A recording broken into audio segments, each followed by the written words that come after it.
बिटिसिनि चिफ गेजेर हाग्रामा महिलारि सारनि जे थांखि दिनै जों साक्सेसफुल खालामनो हाबाय। मानोना सारा बुंबाय थादों थांनाय इलेक्शनाव बिटिसि इलेक्शनाव सिगाङावनो मोनबा प्रतिश्रुति होदोंमोन। बे मोनबा प्रतिश्रुतिया दिनै जाफुंसार महराव जाफैबाय।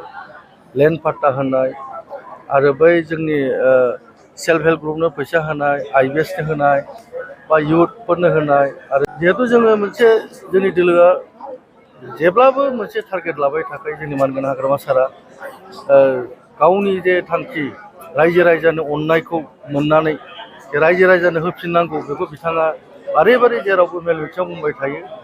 गतिके दिनैनि दिनाव सारनि खुगानिफ्राय ओंखारनाय बाथ्राफ्रा मोनफा मोनफा रोखा रोखा महर मोखाङाव जाफैसार जाबाय आरो बिथांनि बुंनाय खोथाया ओरैनो नङा। जा बुंदों सारा बेखौ मावफुंसारनानै होखायो। गतिके जोंनि आइ आफा रायजो राजाया दिनै हाग्रामा सारखौ जोबोद धन्यबाद होदों बा जोबोद गोजोननाय मोनदों। बे सारा गाव जेखौ बुंदों बे गासैबो जाफुंसार फैबाय। गासै साबैसे बेनिफिसियारिफोरा मोनदों सार नोंथांनि बिजाबाव? गासै आंनि माबायाव सेल्फ हेल्प ग्रुपआनो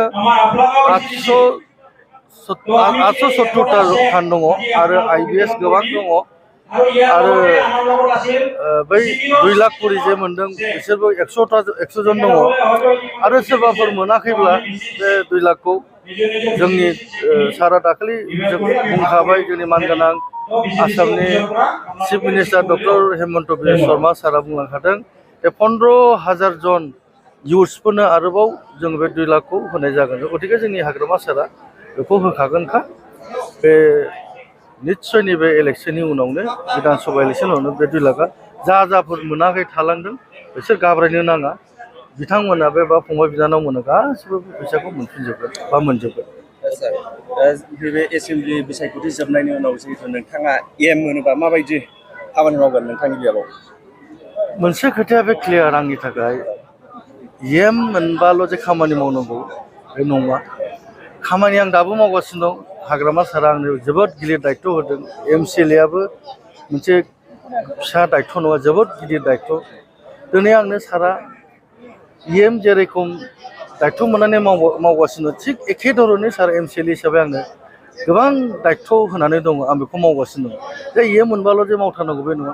MCLAआवनो आं एकदम सारनि जेखौ निति आदर्श होगोन सारा जे दायित्वखौ होगोन आं बेखौ मावलांबाय थागोन।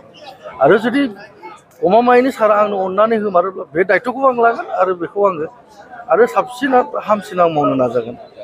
दानिसो सिगां जोङो इन्टारभिउ लानाय समावहाय जाय बिथांमोनहाय चेक मोनदोंमोन बे बिथांमोनहाय 5 बोसोरावहाय बेबायदि अनसुंथाइ एबा बेबायदि चेक राननाय हाबाफारिखौ बिथांमोनहा मोनाखै होननानै फोरमायदों आरो हाग्रामा महिलारिनिफ्राय धन्यबाद जासियो। मा फोरमायगोन? सारनि गोसोआ गुवार। हाग्रामा सारनि बादि गोसो जानांगौ लिडार जायोब्ला। जोंनि बर' जाथियाव हाग्रामा सार बादि लिडार उजिनांगौ। गोसोजों बिखाजों गुवारै बिथाङा निस्सय दिनै रायजो राजाफ्रा सारखौ मोजां मोनखागोन। मानो होनोब्ला जों बाहाय खुनु पार्टि बासियाखै। सोरबा UPPनिफ्रायबो मोननो हागौ, सोरबा बबेबा कंग्रेसनिफ्रायबो मोननो हागौ, बबेबा दोलोनिफ्रायबो मोननो हागौ। जों BPF सरकार दाबाय BTCआव जोंनि थाखाय गासिबो समान। बाहाय जों खुनु दोलोखौ लानानै माइग्रा बिजाब बानायाखै। बेनो जाबाय हाग्रामा सारनि गुवार गोसो। गतिके सारा जेरै खोथा होदों बे खोथाखौ मावबाय थादों। बाहाय खुनु जों पार्टि दोलो नागाराखै। सेल्फ हेल्प ग्रुपखौबो एखे स्टाइलाव खालामदों। IBSखौबो जाय बेक्तिया मोननांगौ गरिब श्रेणी बाहाय UPPL बा बबेबा कंग्रेस दोलोजों खोथा गैया।